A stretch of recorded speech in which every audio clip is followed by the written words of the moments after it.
Welcome to 100 TV. రీసెంట్గా social media open చేస్తే ట్రోలింగ్స్కి care ఆఫ్గా మారుతున్నటువంటి Mona Lisa గారు ఎవరైతే కుంభమేళాలో ఒక్కసారిగా తళుక్కుమని అందరి దృష్టిని ఆకర్షించిన తర్వాత ట్రోలింగ్స్కి గురై చిరు వ్యాపారం చేసుకునే చిరునవ్వులతో ఉండాల్సిన అమ్మాయిని ఏం చేస్తారో అన్న ఆ క్వశ్చన్ కూడా ఇప్పటి నుంచే లేవనెత్తడం కూడా గమనార్హం. ఎందుకంటే గతంలో ఎన్నో సందర్భాలు ఎన్నో నేపథ్యాల్లో కూడా మనం చూసాం.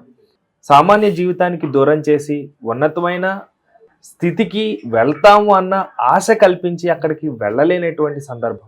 తర్వాత ఎన్నో గాథలు కనుమరుగైపోయినటువంటి అలాంటి కథలు. అయితే ఇప్పుడు మోనాలిసా గారు కూడా అదే తోవలో కొంతమంది స్వార్థం కోసమని మీడియాలో ట్రోలింగ్స్కి గురి చేస్తూ ఆమె జీవితానికి ఆల్మోస్ట్ ఏదో ఊహాలోకానికి తీసుకుపోయి ఉన్న వ్యాపారాన్ని కూడా వదులుకునే స్థితికి తీసుకొస్తారా అన్న ఆ మాటలకి ఎంతవరకు వాస్తవం, లేకపోతే అలాంటి సందర్భాలే మళ్ళీ ఎదురవుతాయా, ఇప్పుడు జరిగేది కూడా అదేనా అని దాని గురించి మాట్లాడడానికి మనతో బహుముఖ ప్రజ్ఞాశాలి స్పిరిచువల్ మెంటర్ సాయికర్ణం గారు ఉన్నారు. అమ్మతో మాట్లాడతాం. నమస్తే అమ్మ. నమస్తే. కుంభమేళాలో మనకి మోనాలిసా గారు ఎవరైతే ఉన్నారో చిరు వ్యాపారం చేసుకుంటూ చిరునవ్వులతో తిరుగుతున్నారు. అయితే చాలా కథలు చూసిన తర్వాత ఈరోజు ప్రతి ఒక్కరూ కూడా కామన్గా వస్తున్నటువంటి డౌట్ ఏంటంటే ఆ చిరునవ్వుకి దూరం చేస్తారు, చిరు వ్యాపారానికి దూరం చేస్తారు, అవకాశాలు వస్తాయి అన్న ఊహాలోకంలోకి తీసుకుపోయి ఉన్నది చేసుకోలేక పై స్థాయికి వెళ్ళలేక అధోగతి పాలు చేస్తారన్న ఆ మాటల్లో ఎంతవరకు వాస్తవం? వెనకటికి ఒక సామెత ఉన్నది. ఆకాశంలో మబ్బులు చూసి కుండలో ఉన్న మంచినీళ్ళు నేల మీద వంపేశారట ఎవరో. వర్షం వస్తుంది కదా, ఫ్రెష్గా వాటర్ పట్టుకుందాము అని.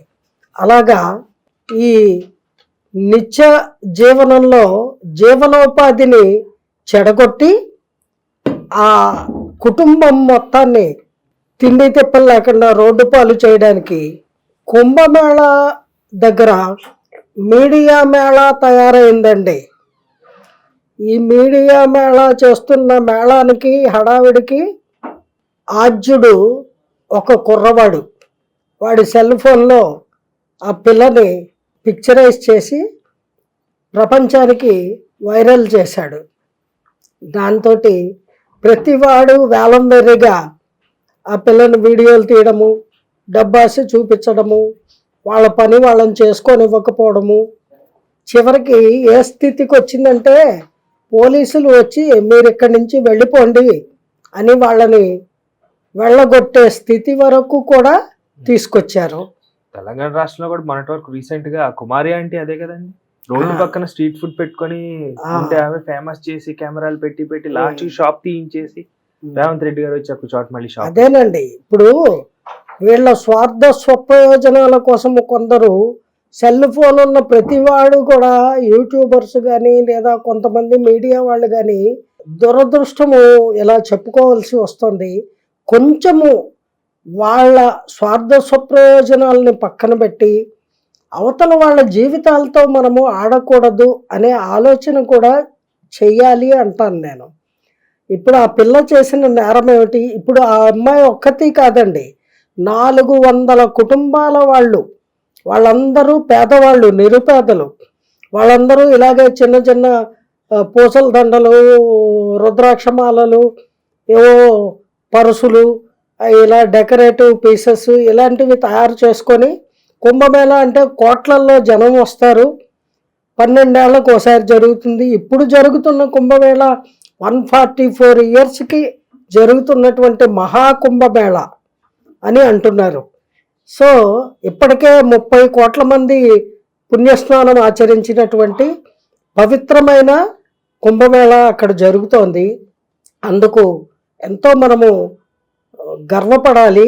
కానీ కించిత్తు బాధపడే అంశం ఏమిటి అంటే ఈ మీడియా అందరూ లేదా యూట్యూబర్సు చాలామంది ఒక పేదరాలి పొట్ట కొడుతున్నారు.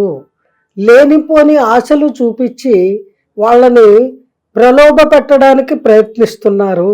ఆ అమ్మాయికి అప్పుడే సినిమా ఆ, ఛాన్స్ సినిమా అవకాశాలని అదని ఇదని, తర్వాత ఫేస్బుక్ అని, ట్విట్టర్ అని, యూట్యూబ్ అని, ఇవన్నీ ఆ అమ్మాయి సెల్ ఫోన్లో స్టార్ట్ చేసేసి ఆ అమ్మాయికి ఆశలు చూపించేస్తున్నారు. బేబీ గారు అదే కదా. ఒక బేబీ ఏంటండి, కలకత్తాలో రైల్వే స్టేషన్లో భిక్షాటన చేసుకునే Excellent రాణా singers. మండల్, ఆవిడ పరిస్థితి ఏం చేశారు? ఆవిడ కనీసం 2-3 పాటలన్నా పాడించారు సినిమాల్లో. కానీ ఈ రోజున ఆవిడ ఎవరైనా సెల్ఫీ తీసుకోవడానికి దగ్గరికి వచ్చినా డబ్బులు ఇవ్వండి అని అడుక్కుంటోందట. చూసారా, మళ్ళీ మునుపటి జీవనానికి రీచ్ అయిపోయింది ఆవిడ.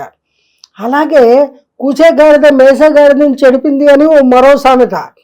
ఈ మరి ఇలాగ వాళ్ళ పొట్టను కొడితే వాళ్ళు చేసుకునే జీవనోపాధి చెడిపోయినట్టే కదా, చెడగొట్టినట్టు కదా. ఇప్పుడు రైతు కూలీగా పొలాల్లో పనులు చేసుకుని బతికి కాకినాడ బేబీ ఆవిడ నువ్వు జానకి అమ్మ తర్వాత నువ్వే, నీ గాత్రం కోకిల, నువ్వు సుశీలమ్మ జానకమ్మను మించిపోయిన గాత్రం భగవంతుడు నీకు ఇచ్చాడు, నీకేం పర్లేదురా అని చెప్పి తీసుకొచ్చి ఆ అమ్మాయి జీవన విధానాన్ని చెడగొట్టేశారు. ఇప్పుడు సినిమా అవకాశాలు లేవు, తినడానికి తిండికి అద్దె కట్టుకోవడానికి కూడా డబ్బులు లేక అవస్థలు పడే దుస్థితికి చేర్చారు ఆవిడని. అలాగే ఏదో రోడ్డు సైడ్న టిఫిన్ సెంటర్ లాగా పెట్టుకొని భోజనము అవి అమ్ముకుంటూ బతికే కుమారి ఆంటీ బతుకు తీసుకెళ్ళారు, రంగులు పులిమారు, రంగుల ప్రపంచాన్ని ఒకసారి అలా చూపించినట్టే చూపించి వదిలేశారు. అలా మెట్లెక్కించి వైకుంఠపాళిలో నెచ్చిన ఎక్కించినట్టు ఎక్కించి కింద పడేశారు. ఇంకా మళ్ళీ లేవలేరు వీళ్ళు, అంటే మునుపటి పరికి వెళ్ళలేరు, వీళ్ళు చూపించిన ఆశల సౌదాన్ని చేరుకోలేరు. అటు ఇటు కాకుండా రెండుకి చెడ్డ రేవడిలాగా అయిపోయింది వాళ్ళ బతుకు. ఇప్పుడు ఈ అమ్మాయిని పట్టుకున్నారు. ఇలాగా ఎంతమంది జీవితాలని నాశనం చేయడానికి మీరు ముందుకు పెడతారు?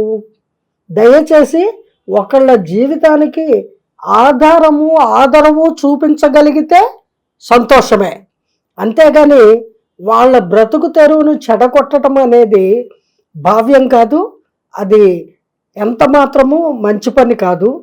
దయచేసి ఆలోచించండి. ఇక మీదటైనా ఎంతో బాధ్యతాయుతంగా ఉండవలసిన యూట్యూబర్సు, మీడియా వాళ్ళు ఈ రకమైన ప్రవర్తనకి పూనుకోకూడదు అనే నిర్ణయాన్ని తీసుకోవడం సర్వత్రా సర్వదా సతత శ్రేయోదాయకము. అలాగే సామాన్య జీవుల జీవనము ఎలా జీవించాలని వాళ్ళ నొసట రాసి ఉంటే అలా జీవిస్తారు. వాళ్ళందరినీ ఓవర్ నైట్ మీరు బిల్ క్లింటన్ని లేదా ఇంకోటిగా మార్చలేరు కదా, ఐశ్వర్యారాయలుగా మార్చలేరు కదా. కల్పనారాయే, ఐశ్వర్యారాయే. రాయికి రత్నానికి ఎప్పుడు ఉండే తేడా అలాగే ఉంటుంది. పైగా వాళ్ళకి చదువు సంజలు లేవు, వాళ్ళు చేసే పని తప్ప మరో పని తెలియదు. అటువంటి వాళ్ళకి మీరు లేనిపోని ఆశలు కల్పించి వాళ్ళ జీవితాన్ని తప్పుదోవ పట్టించడం అనేది ఎంత మాత్రమూ సబబు కాదు. దయచేసి ఇటువంటి కార్యక్రమాలకి పులి స్టాప్ పెట్టండి.